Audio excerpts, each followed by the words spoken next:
Ladies and gentlemen, welcome back to another episode of the DropKick Podcast.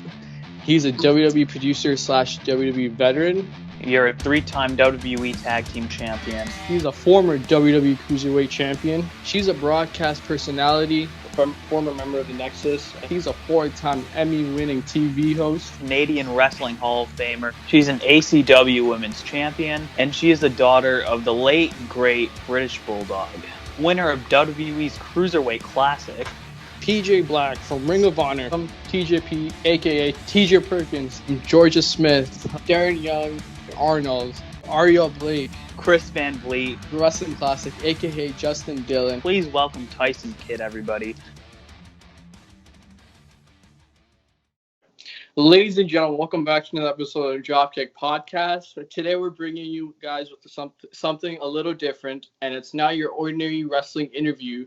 This may be heartwarming, as this man right here is a huge part of our childhood, and he's an actor, of course. He's won 3 Young Artist Awards. Please help me welcome Zachary Gordon. Some of you also may know him as Greg Heffley from the Diary of a Wimpy Kid movies. How are you doing today, Greg? Or sorry, Zach? I'm great, guys. I just want to say, Daniel, thank you for saying that I'm such a that you guys enjoyed the movies during your childhood. It's something I still am processing, and it's really cool to think about. The fact that you reached out to me through Instagram, and here we are. Technology is amazing, and also thanks for reaching out. Yeah, absolutely, man. So obviously with the world, it's just such a crazy time going on right now. How's the quarantine where you are, and how has it been for you? I live in interesting. I want to say it's not interesting. It's pretty boring, actually. Where I live, it's quiet. There's a lot of land, horses.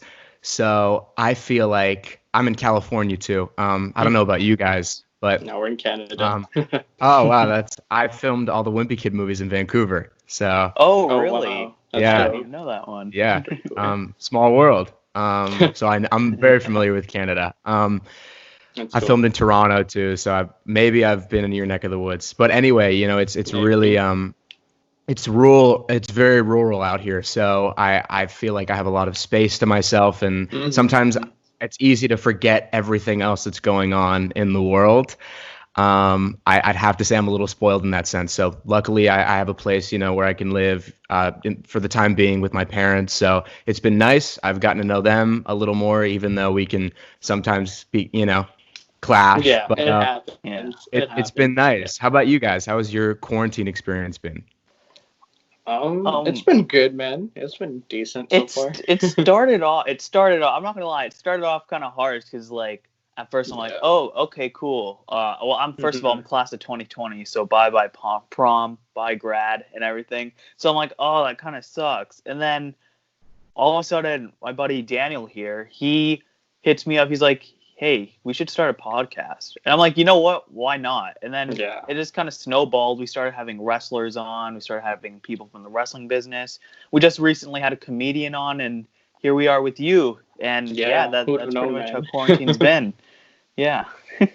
That's amazing. I think, and it's nice to hear you guys have been productive. I feel like it's almost been a blessing in a weird way. I've been playing music a lot, playing guitar, writing scripts, songs, and I just feel like I've actually learned a lot about the stock market and real estate and other ways to protect certain money that comes in and out, which I think is invaluable knowledge for any of us, kids our age. So to me personally, it's been, productive, but I urge, whoever's listening, and obviously you guys are doing a great job at that, just find things, that could be fun and interesting and you're passionate about, and you got plenty of time on your hands, hopefully, right? So just get to work. Yeah.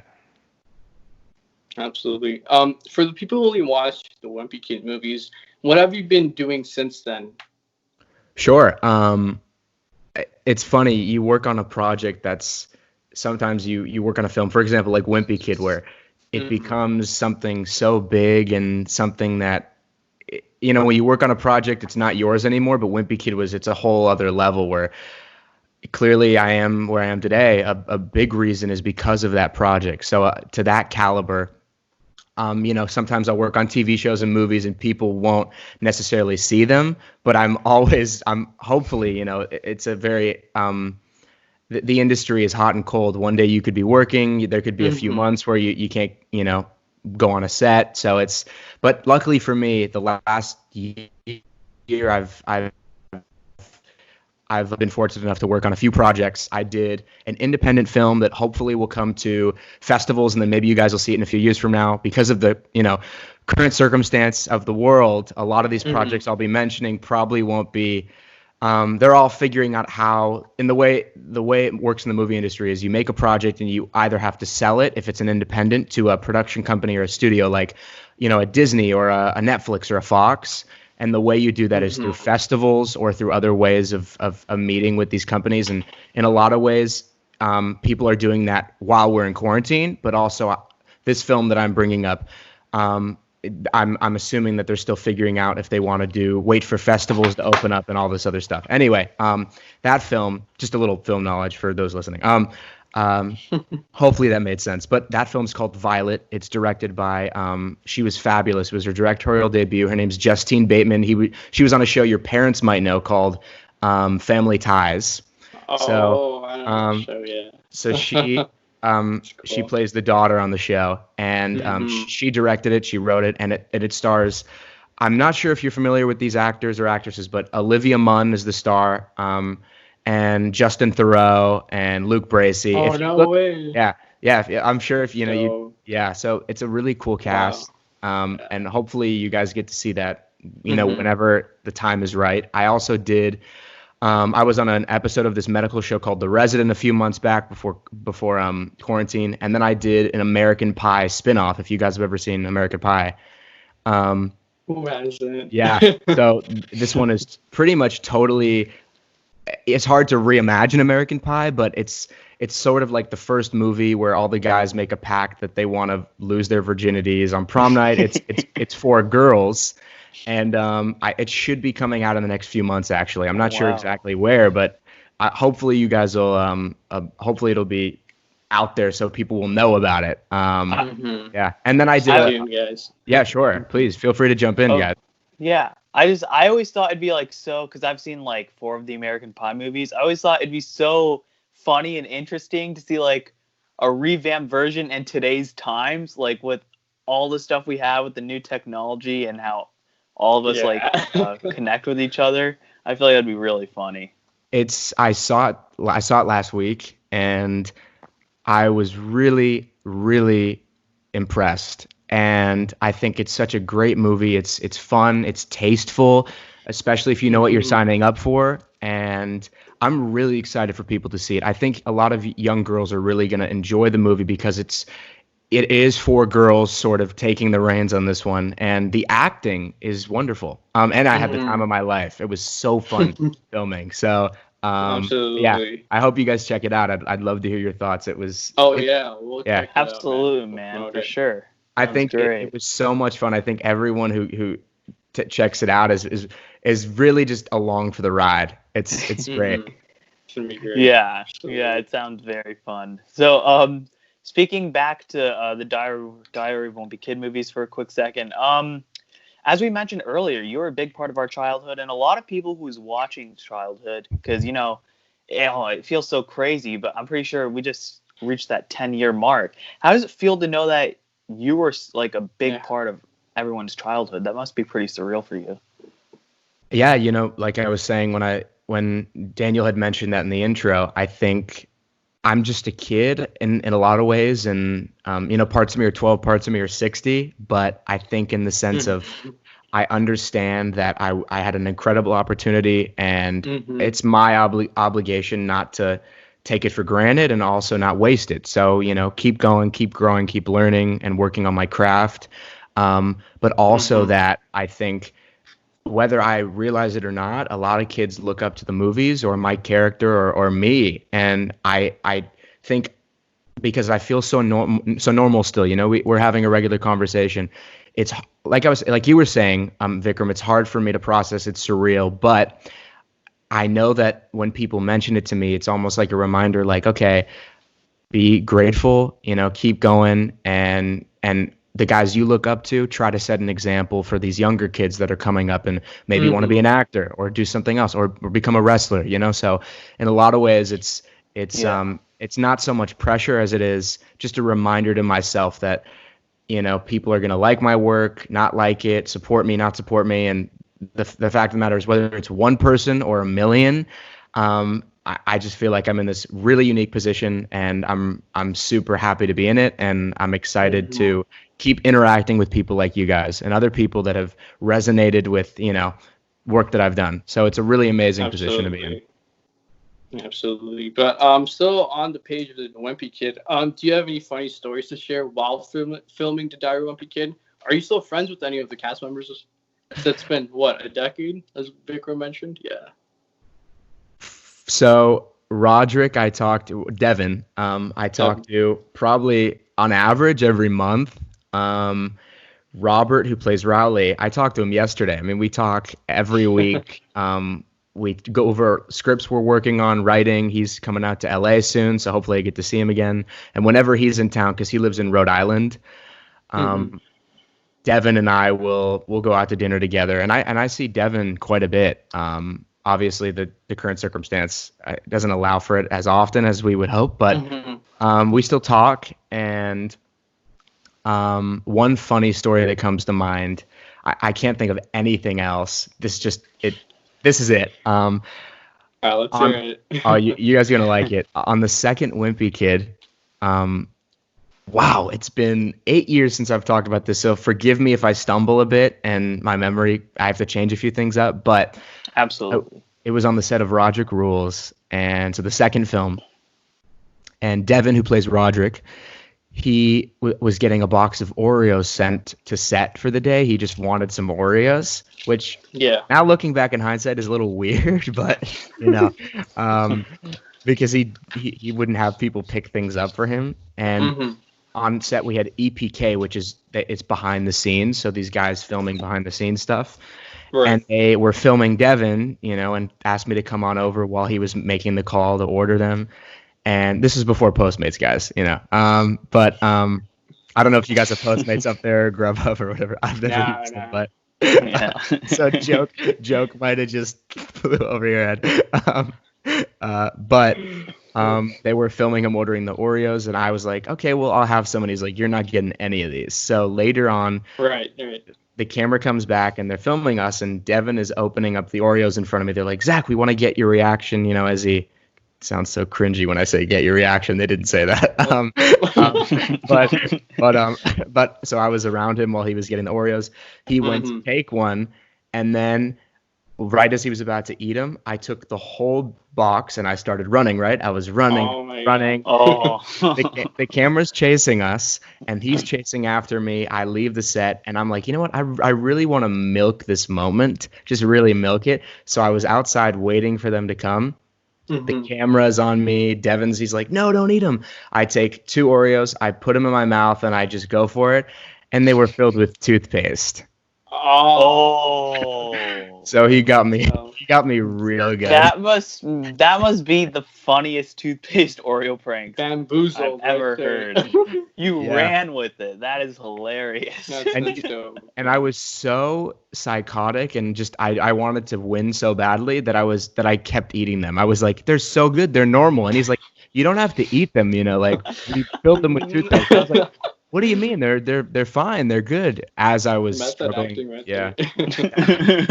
it must be, or just some kid who was, you know, looking for some attention. It's all good, man. Yeah. That sounds like you had a great time with the cast. But speaking of cast, the most recent Diary of a Wimpy Kid movie had a brand new cast. What are your thoughts on that movie, and what are your thoughts on the new cast? You know, truth be told, guys, I'm just an actor, so I think I auditioned for the role, and I got it, and I was fortunate enough to work on 3 films, and they did super well.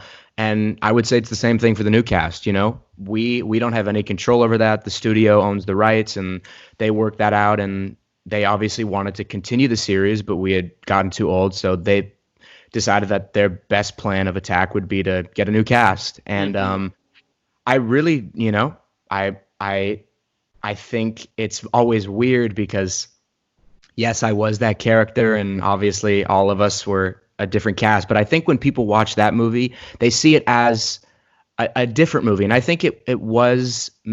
I don't know what their intention was, whether it was to continue the series. Obviously, with a different cast, it's hard to say, but I think it's its own thing, and I really do wish the cast the best. Like I was saying, we're all just actors getting work, doing what we love, and the success of a project is sort of out of anyone's hands. So, yeah, that's.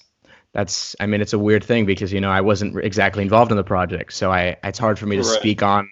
I wasn't there. I didn't know what filming was like. But I wish them the best, just as I would hope, they would wish us the best too, how we keep growing, how we got to love each other and, keep moving forward. So. Absolutely. But we recently, switching gears here a little bit, you've been in other films and TV shows such as Pete's Christmas, Madagascar, Escape Africa, and more. What would you say is your favorite project outside of Wimpy Kid?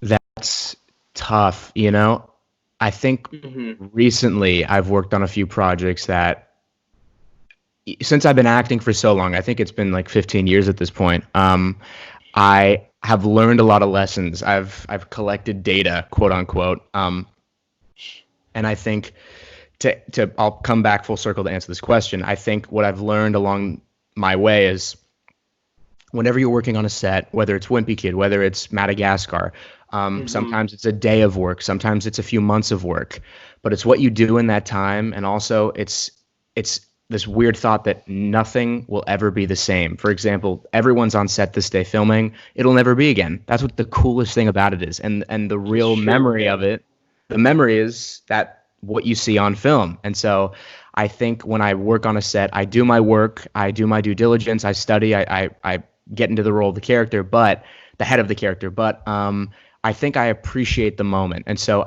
it's a lesson I've sort of picked up almost recently after all of this time. And so I would, now answering your question, I'd have to say, I'll say two. One project that comes to mind is, when I was 10, I got to go to, Vancouver and film Wimpy Kid. I also did a movie called The Brothers Bloom, which filmed in Serbia on the opposite side of the world. You guys, I don't even know if you guys even know where that is, but it's Belgrade. But it was just, I get to travel for work and see, all these different walks of life and people. And, I filmed a horror movie on a very low budget called Dreamcatcher that's supposed to come out in a few months last February. And we didn't have any trailers. We all hung out in a party bus, and we didn't party, but, we were all together and close and sort of figuring out the movie. Right. Yeah.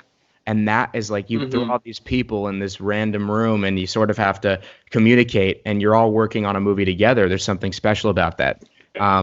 So that too. And American Pie we were all just having the time of our lives, just really showing up, having fun with the work, but hanging out. I mean, we're a bunch of teenagers and, kids in our 20s, just, again, trying to find our place in the world, but also doing this job where, we audition and here we are, and, we're going to make the best of it. So I think it's hard to pinpoint one, because clearly Wimpy Kid it's a big staple in my life, but I try every project to take something special out of it. And sometimes you work on for example, Madagascar, Escaped Africa, I worked on one day. It was in a voiceover booth. You can't exactly connect with people through, a piece of glass, because they're on one side and I'm on the other in the booth. But so to answer your question, I think hopefully the best is yet to come, but I've had many experiences like that, Yeah, definitely. Going a little bit back to the new cast for Diary of a Wimpy Kid, I'm sure many people enjoyed that movie, but as a fan, I'm a little bit curious here. Would you be open to maybe a new style Diary of a Wimpy Kid movie where we got like a 20-year-old Greg, we got an adult Roderick, we got some older parents, maybe Manny's in high school? Would you ever be open to a movie like that? Because Wimpy Kid is such a huge part of my life, I think I would be totally open to that. But the thing is, it's a business, guys, and that's a decision that is made by the higher up. So the studio execs or the writers, the producers, So again, I'm just the actor, and in this particular situation, since I wasn't, in the process of getting the film made, and I'm not able to make those decisions, I can't be like, hey guys, let's do it.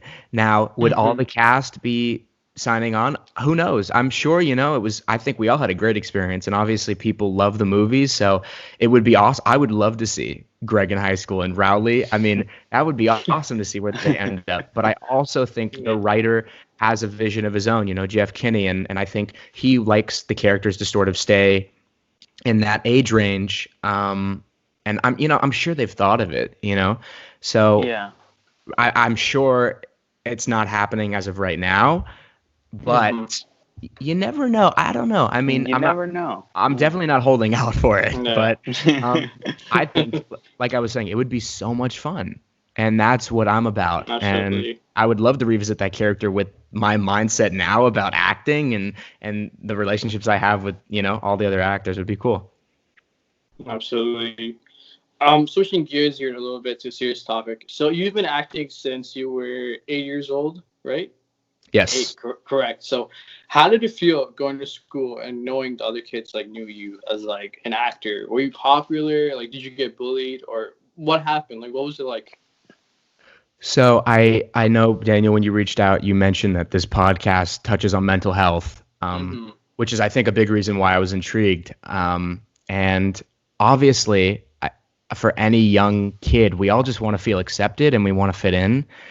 Hence, even Wimpy Kid is sort of about that. But I think when you're coming off of a movie that's in theaters and you're around kids that are also learning how to communicate with others and fit in, I was put in this really unique situation where people either liked me or didn't like me or wanted to be my friend or didn't want to be my friend, sort of judged me before they even met me. And it led to a lot of dark times and a lot of happy times because I made some really great friends and I learned a lot of very valuable lessons. But sure, I just wanted to sort of blend in, and I couldn't wherever I went. And I don't regret that. I don't have any regrets. I don't resent anyone or anything about the experience.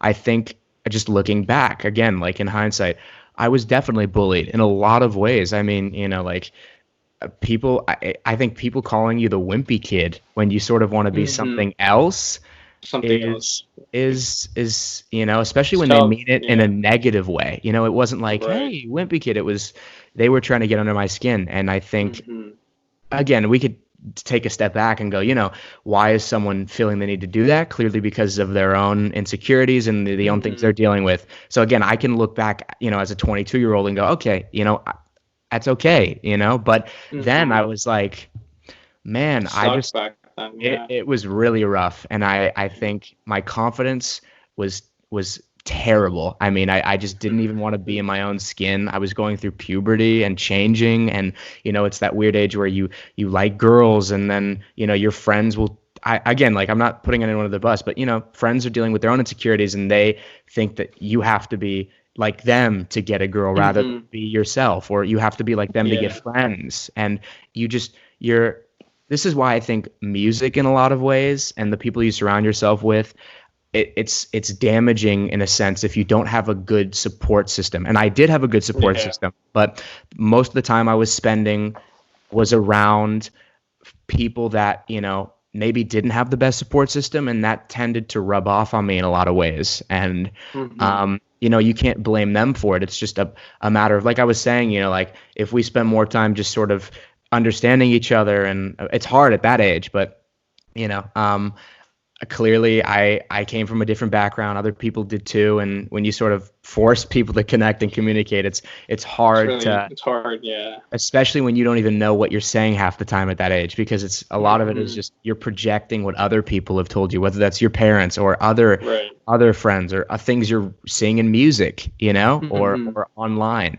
So it's, when I, talk about mental health, sure, my experience was amazing in so many ways. I can't stress that enough. Again, nothing, I would never take anything back, but I wouldn't, I don't want to diminish what I went through, but it was, everyone goes with their own stuff, everyone deals with it in their own way. But I think it's important, regardless of, whatever has happened in our past and how people have treated us, that is the major test of, okay, I know I'm being bullied, or I know I'm really not feeling like my best self and I'm not happy, but how can I internally, figure this out and figure out why I'm letting that affect me, or because if I took a step back, it's like, yeah, they're calling me Wimpy Kid, but that's because I was the 1 in a million kid who starred in a movie that, was making $70 to $80 million.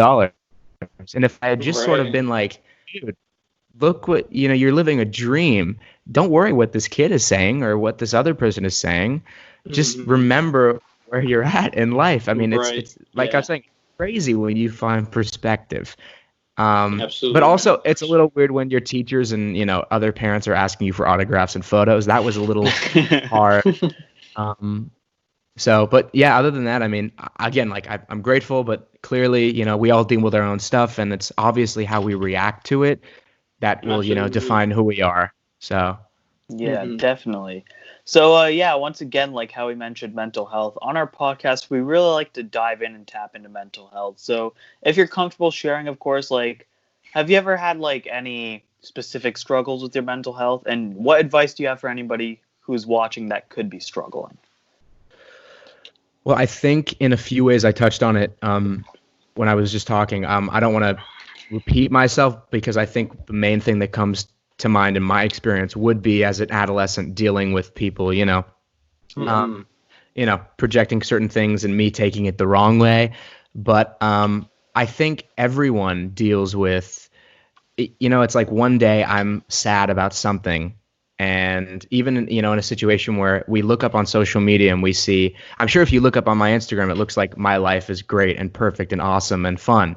And it is, but in a lot of ways. But there's, there's obviously, when someone is ill in the family, or a family member or a family member dies, or a friend passes away, we don't document those things. And I think we are all just human. We are all, again, it's a job, me being an actor is, and not to mention when I'm auditioning for something, I've auditioned for thousands of things, guys. You spend hours and hours on a role just for someone to tell you no.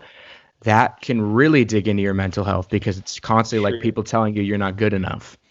So I think at this point it still hurts when you invest your time into something, or in other people's cases, if they're not actors or artists, in some ways, when you invest your time in other people who sort of say no and reject us. That's happened to me. I mean, it's happened to everyone, so I think the big thing for me as I'm getting older, and it's really, as you get older, you find perspective. That may not be the answer your viewers or, listeners are looking for, but I think you have to surround yourself with good people. Sometimes it is better to be alone than be around people because you feel lonely. And I think that's a big lesson I learned. And even when before I turned 21, 22, I was alone for a while because I just felt like I needed a reset. I needed to really figure out who I am, not who people say I am, and not who people want me to be, and not who I think I need to be, to blend in. I mean, no one, I now that as I'm getting older again, I love the people that stand out. And usually you stand out when you're just yourself. You don't even need to do anything to stand out, like Daniel. I get a lot of people reaching out to me about interviews and other things, and all you did was send me a video just talking to the camera about why you thought it would be nice for me to talk on the podcast, and that was it. And it's just that you being genuine and authentic with me. Thank you for responding. Yeah, we really appreciate it, man. I think it's just, of course, it's figuring out the time. That's why I can't really commit to all of them. But I think, like I was saying, I'm in my position because of people like you, people that appreciate the work that I've done. And, like I was saying, I can't take that for granted. And this is like a gift, being able to talk to you guys, because it's like, I get reminded again, and I also get another perspective of, what's your life like? How are you living in Canada? And which after, I don't know whether on the podcast or after, we could talk about, for a few minutes, because I think, like I was saying, like whether it's a film set or even this, it's my favorite part about it is just talking with other people, because I think it's so important and we're so consumed in our devices, even though I fall victim to that. It's nice to. We all do, man. It's okay. Yeah. Speaking of mental health, the more you speak with people and really realize that we're all on our own similar journeys, I think the more it becomes less of this big unknown issue and more of something that step by step, day by day, because it doesn't fix overnight. I can work on this, and surrounding yourself with you guys seem pretty cool. So we appreciate that. We appreciate that. Man. Means huge. Well, we like to wrap up our interviews with one final question. What's the next chapter for Zach Gordon? The next chapter. Sorry, I hope my water bottle isn't distracting. Good, man. It's so warm out here. Yeah, what's it like for you guys? Hot? Cold? It's July. For me, it's been pretty hot over here. Yeah, it's pretty hot too. So. Yeah. I guess I already knew the answer to that question. So the next chapter, I would say, since the industry is still figuring itself out in a way, because if you're on a set, you need to figure out how to insure yourself against someone getting the virus, and that's a whole other thing people have no idea how to figure out yet, or they're still figuring it out. But that aside, I write music, I sing, I'm a songwriter, I play guitar, and I've been working on that quietly for the last 3 years or so. And hopefully I'll release something in a few months and maybe a little longer, but I hope people just resonate with the music. That's it. If people want to listen, great. That would be awesome. Because I'm sort of talking about issues that I've dealt with. In a lot of ways, that's what's so great about music, is it actually helps me deal with whatever issue I'm working on. Even writing, when I've written hundreds of songs, not hundreds, I've written about 100 songs, and they've all touched on different emotional issues. I've figured out for me, that's my way to let it all out. It's not really talking with someone, more so writing a song, talking about how I lost a friend or a bad breakup, or maybe a bad situation with my parents. And hopefully when people listen to these lyrics and these songs, they can resonate with that. That's it, So right. That, and I'm also writing scripts, so we'll see what happens with that. And like I was saying, acting is, I didn't touch on this, but acting is definitely what I want to do for the rest of my life. It's a big passion of mine. So what's next is a few of the projects I had mentioned before, like the American Pie, the horror movie Dreamcatcher. I'm not sure where it is or when it's coming out, but if you guys, check me out online, then, maybe I'll announce something hopefully soon, sooner rather than later. Sure, man. But yeah, I think really I'm just trying to figure it out day by day. I'm just like you guys, Absolutely, man. Just trying to enjoy each moment too, because it's here today and gone tomorrow. And what's actually really helped with mental health is meditation. I know it sounds a little. Yeah, it does. Do you guys meditate? Absolutely. I do a little bit. I try to. A little bit, yeah, here and there. It's definitely calming, because like I'm Indian, right? So like I guess it's more of the way we pray is basically forms of meditation already. So like usually, like especially when I'm feeling down, it's a really nice escape for sure. Yeah, for sure. Yeah. Well, there you go. There's one little way. I know it's not always consistent, and it's hard for us to sit still and focus on our breathing. But that too has also helped me find clarity and really figure out my direction and where I want to put my time. So for sure, man. Yeah, that helps with mental health too, is like distracting yourself with the things that you enjoy, So yeah, for sure. But, yeah. But finally, that wraps up all the questions. But one more thing, we do like to play a very quick game with all of our guests. So basically, we're going to list off 10 names, and you can either choose one word or one sentence to describe each of them. All right. Great. Let's do it. Yeah. All right. Devin Bostic. Brother for life. Robert Capron. Zooey Mama.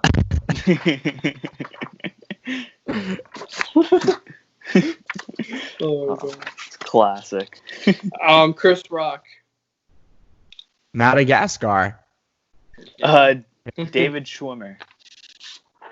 Friends. Steve Zahn. My other dad. Period. Okay. Yeah. Okay. Christian Bale. One of the greatest actors of all time. Absolutely. Sylvester Stallone.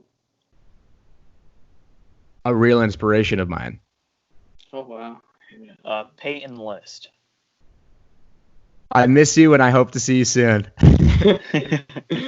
Jonah Hill. A really talented actor who also found a way to transition as he got older and escape that stereotype that he was stuck in. Yeah, absolutely. Longevity, man. That's key. Yeah. And last but not least, Morgan Freeman. The Shawshank Redemption. I was gonna say the greatest voice of all time, but I wanted to sort of stand out. Yeah. I got you, man. For those of you that haven't seen The Shawshank Redemption, it's one of the greatest films ever made, in my opinion. It's a really heartwarming story about friends. Go check it out. I love how I'm plugging The Shawshank Redemption right now. Absolutely. But it's all good, man. Speaking of plugging, before we let you go, where can everybody find you on social media, and where can we find whatever projects that you're currently working on? That's crazy. Wow. Where can people find me on social media? It's weird that we're in this time where that's what the norm is. That's a thing, right? It's crazy. Yeah. You guys can find me on Instagram and Twitter. It's Zachary Gordon, one word, ZACHARYGORDON. And I'm trying to post there more. I like to keep my life private, but I think I've also found this cool. I felt a lot of enjoyment by, talking with people like you guys and talking to people on my, social media pages. Getting so flustered right now.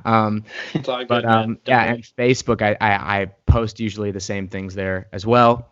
So if you want to check it out, cool. And that's where I will most likely announce my projects when they're coming out, what I'm working on, when I'm filming. And yeah, so if you want to shoot me a DM too and ask me any questions, I try not to stay on social media, but clearly I found Daniel that way. So I like chatting with, just normal human beings. It's all good, man. Yeah. Well, thank you so much. And, thank you once again for responding to that video. I didn't expect that, but, small world. And I'm really grateful for this opportunity that me and Vikram got. Yeah, but, absolutely, man. Thanks, everyone, for watching again. And we'll catch you guys later.